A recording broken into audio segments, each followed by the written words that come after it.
Madam Agnimitra পাল ওয়ার্ডে গিয়ে যা যা দেখেছেন, যা যা ফেস করেছেন, আমাদের এনআরএসের এমএমডি, এমএফসি, এমএসএমএস মানে ইউএনবি বিল্ডিংয়ের দুতলা আর চারতলায় চলে যান, বাকি ডিপার্টমেন্ট আমি ছেড়ে দিলাম।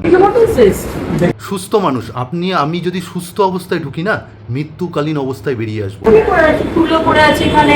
যা দেখছেন সেটা আমি আমার কর্মজীবনে হসপিটাল এনআরএস নীল রতন সরকার শিয়ালদার বুকে একটা বড় কিন্তু সরকারি হাসপাতাল, যেখানে প্রচুর প্রচুর গ্রাম্য থেকে শহরের সমস্ত মানুষ পরিষেবা নিতে আসেন। Assistant super, super, deputy super, principal, তাদের কোনো দায়ভার নেই। তারা কি খালি ওই সিকিউরিটির ওপরে দায়ভার চাপিয়ে লোকজন দুজনের জায়গায় চারজন যাতে না যায় এই সমস্ত দেখার জন্য শুধু হসপিটালের অ্যাডমিনিস্ট্রেটিভ বিল্ডিংয়ে, অ্যাডমিনিস্ট্রেটিভ ঘরে এসি লাগানো, হোয়াটসঅ্যাপ চেক করা সমস্ত ডিপার্টমেন্টের লোকগুলো বসে আছে আর লাখ লাখ টাকা মাইনে নিচ্ছে?